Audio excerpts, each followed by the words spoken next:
दोस्तों, भारत देश में ये संतों का देश कहा जाता है और इस देश में आपको बहुत सारे संत आपको तरह तरह की वेशभूषा में दिख जाएंगे।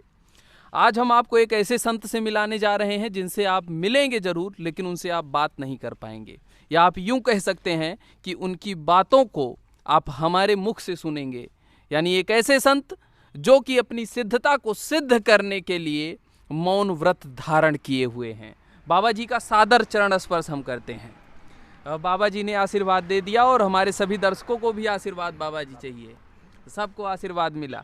अब हम बात करेंगे बाबा जी के वेशभूषा पर। सबसे पहले क्योंकि आजकल संतों का बड़ा ही बोलबाला है, जीरो से स्टार्ट करें तो शीर्ष तक संत ही आपको दिखेंगे। एक बाबा जी जो कि प्रदेश सरकार में बैठे हुए हैं और देश की जनता जो केंद्र सरकार में बैठे हुए हैं उनको भी दाढ़ी और मूछें देखकर बाबा जी घोषित कर दी है। अब हम बात करेंगे इन बाबा जी की। एक कमंडल, इसे हमारे यहाँ डल्लू बोलते हैं, इसको लिए हुए एक कमंडल के रूप में इसको खोल के भी बाबा जी दिखा रहे हैं। इसमें प्रसादी है बाबा जी, क्या है, प्रसाद है। इसमें प्रसाद लिए हुए बाबा जी ये दिखा रहे। अरे बस बस बस बस, अभी सभी ग्रहण करेंगे। ये प्रसादी बाबा जी आपको दिखा रहे हैं। प्रसादी लिए हुए बाबा जी यहाँ से निकले हैं। मैंने बात करने की कोशिश की, बाबा जी बोले नहीं। पहले तो हमें लगा कि बाबा जी बोल नहीं पाते हैं, लेकिन फिर अंदर से विचार आया कि नहीं, सिद्ध पुरुष मौन व्रत भी धारण करते हैं। और ऐसा नहीं कि 2-4 घंटों का, 2-4 दिन का, 2-4 महीनों का, 2-4 सालों का, ऐसा व्रत धारण करते हैं कि वो सालों साल चलता रहता है। जैसा कि बाबा जी ने मौन व्रत धारण किया है पिछले 10 सालों से। क्यों बाबा जी 10 सालों से धारण किया है? बाबा जी से पूछे हमने बाबा जी से जानकारी की कि बाबा जी कहाँ के रहने वाले हैं। तो बाबा जी ने, मैं दिखाना चाहूँगा, इन्होंने काफ़ी अच्छी राइटिंग में यहाँ पर लिख दिया है कि बाबा जी का नाम संतरी है। बाबा संतरी के नाम से जाने जाते हैं, जो कि मध्य प्रदेश के वासी हैं। और मध्य प्रदेश में ही इनका एक छोटा सा सिद्ध पीठ है और सिद्ध पीठ का नाम सिद्ध है। सिद्ध पीठ का नाम भी सिद्ध है। और बाबा जी का जन्म मध्य प्रदेश के ही कटनी जिले में हुआ और बाबा जी वहीं पर उनका बचपन व्यतीत हुआ। बाबा जी से हम थोड़ा और बात करेंगे, इनकी राइटिंग के ही माध्यम से इनसे बात करने की कोशिश करेंगे। बाबा जी पढ़े कितना है, बाबा जी ने शिक्षा कितनी ग्रहण की है? 8वीं तक, 7वीं तक पढ़े हैं बाबा जी। लेकिन आप उनकी लिखावट से कह नहीं सकते हैं कि बाबा जी केवल 7वीं तक पढ़े हैं, क्योंकि काफ़ी अच्छा इन्होंने लिखा है। और बाबा जी से इशारों में काफ़ी बातें हुई और इशारों में बातें तो हुई ही, साथ ही साथ इस पेन और पेपर के माध्यम से भी हुई। हालांकि बाबा जी ने पेन रखा था, अगर कोई इनसे कुछ जानना चाहता है तो ये हथेली पर लिखकर बता देते हैं। और क्या क्या रखे हैं बाबा जी अपने साथ, क्या क्या रखे हैं मैं दिखाना चाहूँगा अपने दर्शकों को। साथ क्या क्या रखे हैं, ये सूर्य भगवान की एक प्रतिमा है। इसको थोड़ा सा ऊपर करके दिखाएंगे, छू सकते हैं ना? हाँ, सूर्य भगवान की प्रतिमा है, जय सूर्य देवता की। और ये इसमें ये क्या है बाबा जी? चश्मा है, चश्मेदानी है। और ये बिस्किट रखे हैं बाबा जी। बिस्किट भी कहीं आवश्यकता पड़ी तो बाबा जी बिस्किट का सेवन करेंगे। बाबा जी हठ योगी हैं बाबा जी। कह सकते हैं हठ योगी, क्योंकि जिस तरह से मौन व्रत धारण किया। अच्छा, इस व्रत को धारण करने की वजह क्या है, कौन सा बाबा जी लिख रहे हैं, थोड़ा सा आप भी इंतजार करिएगा, धैर्य रखिएगा। कर्म योगी हैं बाबा जी। बाबा जी ने कहा कि हम यह हठ योगी नहीं है, कर्म योगी हैं।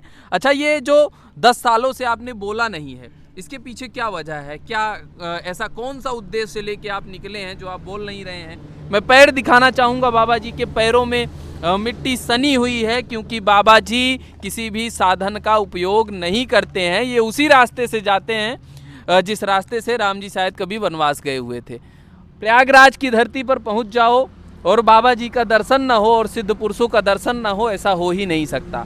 दोस्तों, मैं प्रयागराज से कवरेज से निकला था और एक बाबा जी पैदल यात्रा पर दिख गए हमको। इधर मैं घुमा के दिखाना चाहूँगा। ये जो रास्ता है ये राम जी के वनगमन का रास्ता है।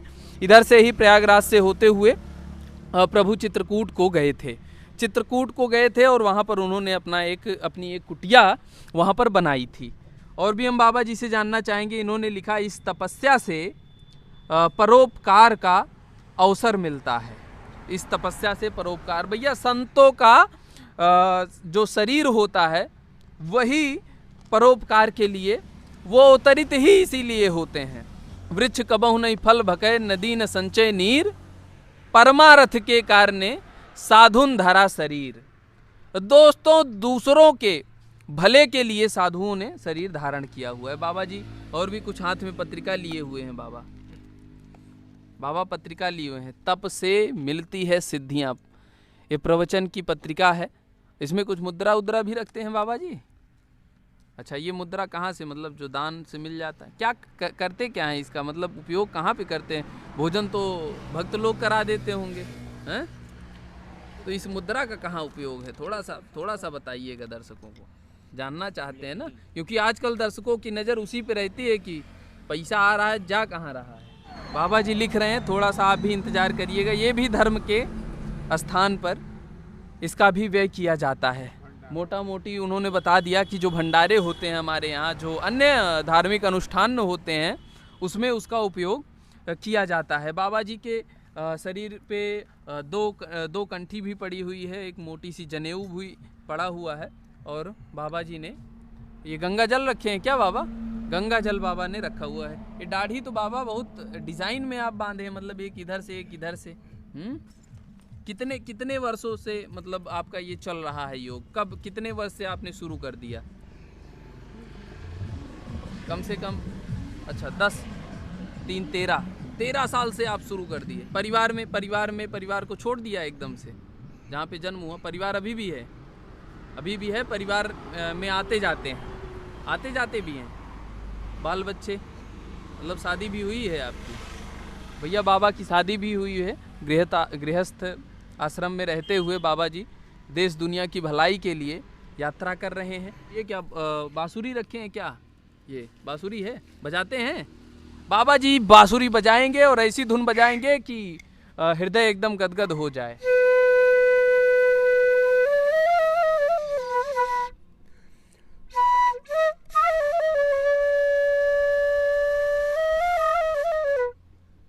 वाह भाई वाह, जय हो।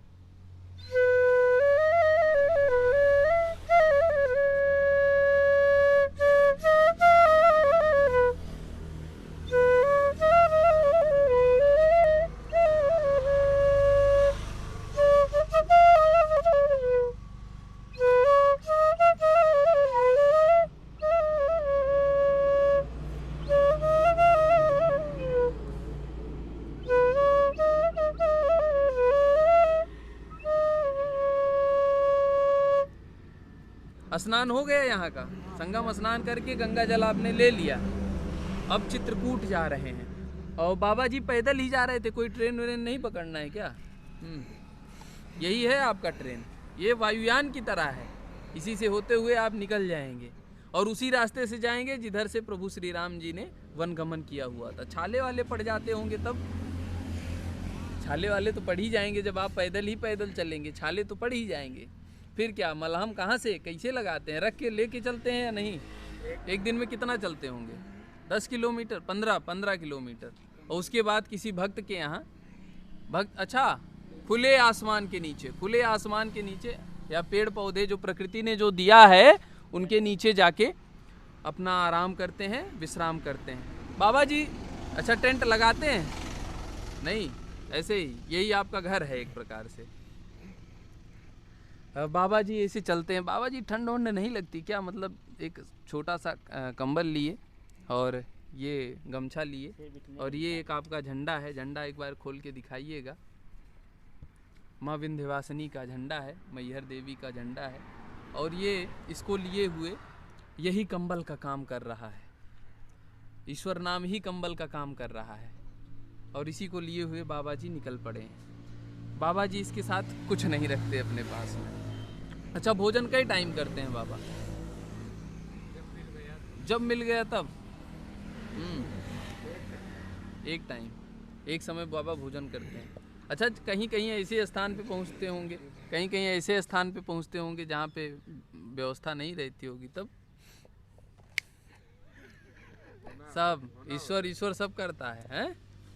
ईश्वर सारी व्यवस्था करता है। आप सोचते ही नहीं इसके लिए कि भोजन की व्यवस्था कौन करेगा, आपको सोचना ही नहीं। बाबा मुस्कुरा रहे हैं क्योंकि बाबा मेरे प्रश्न से एक प्रकार से इनमें वो आया कि भाई हमारी व्यवस्था जिसके कहते हैं ना कि सरकार जिसकी व्यवस्था कर रहा हो उसको किस चीज़ की आवश्यकता, किस चीज़ का भय।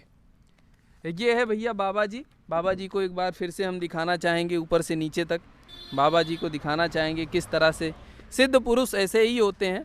और बाबा जी ने अपना जटा भी बांधे रखा हुआ है और हमें लगता है कि ये बाबा जी कितने वर्षों से जटा नहीं कटाए हैं?